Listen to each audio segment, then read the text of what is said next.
अक्षांश और देशांतर रेखा, जैसे कि पहले मैं बता चुका हूँ, लेकिन एक बार और रिवाइज कर लेते हैं इसको, है ना। अक्षांश और देशांतर रेखा इसे कहते हैं, है ना। ये रेखा होती नहीं एक्चुअली, मतलब अपने पृथ्वी पर ऐसी खिंची हुई दिखती है क्या कभी?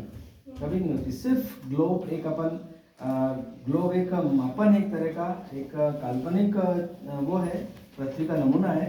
इस पे ये चीज़ें खींची हुई है ताकि किसी देश की स्थिति, है ना, कोई महाद्वीप को किस जगह पर है, कौन से देशांतर पे या कहाँ पर है, ये भौगोलिक स्थिति उससे पता लग जाती है। किससे? अक्षांश और देशांतर रेखाओं से, है ना। ये अपने देखो, ये पृथ्वी का एक छोटा नमूना ग्लोब है,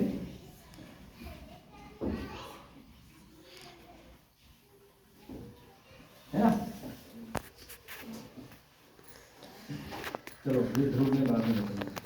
सबसे पहले अपन बात करते हैं अक्षांश रेखा, है ना। तो अक्षांश रेखा होती है, ध्यान रखना, आड़ी। आड़ी से मतलब ऐसे।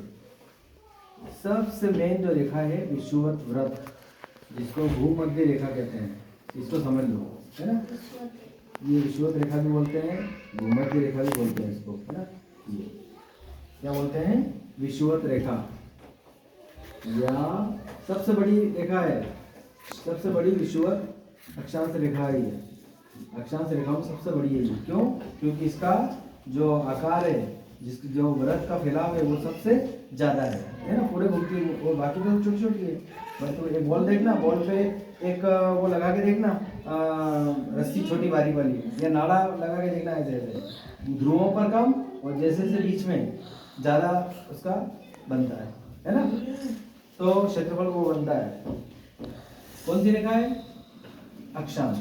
इसको सबसे बड़ी रेखा अक्षांश है, ये है विषुवत व्रत बोलते हैं इसको, विषुवत रेखा भी बोलते हैं और भूमध्य रेखा भी बोलते हैं। तो ये पृथ्वी को दो भागों में बांटती है।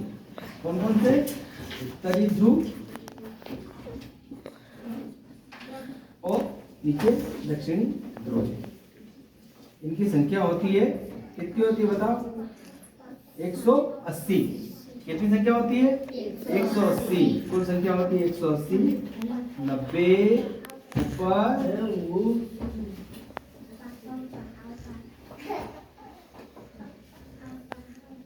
90 ऊपर रहती है ना। मैं ऐसे ही बना रहा हूँ ये, ठीक है। ऐसी कैसी ये नीचे 180,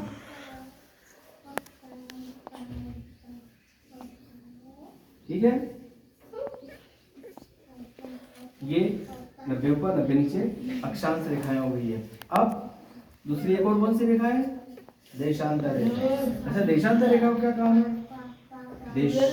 देशों को आपस में बांटना। देश की स्थिति या महाद्वीप की स्थिति कहाँ पर क्या है, वह देशांतर रेखा काम करती है। वैसे अक्षांश और देशांतर रेखा दोनों का महत्वपूर्ण कार्य है पैमाना नापने में, है ना। तो इनकी संख्या कितनी होती है? ऐसी देशांतर रेखा कितनी संख्या होती है? 300 कितनी? 360, है ना। 360 तो 180 इधर और 180 इधर, है ना।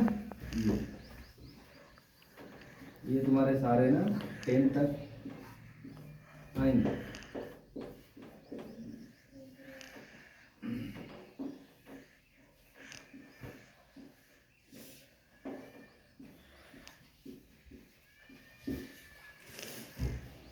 आगे समझ में? अक्षांश रेखा आड़ी होती है, जिसकी बड़ी बड़ी रेखा होती है विषुवत व्रत, भूमध्य रेखा, जो पृथ्वी को दो भागों में बांटती है, उत्तरी ध्रुव और दक्षिणी ध्रुव। अक्षांश रेखाओं की संख्या होती है 180 और देशांतर रेखाओं की संख्या होती है 360। आगे समझ में? अब सबको समझ में आ गया बेटा? ओके।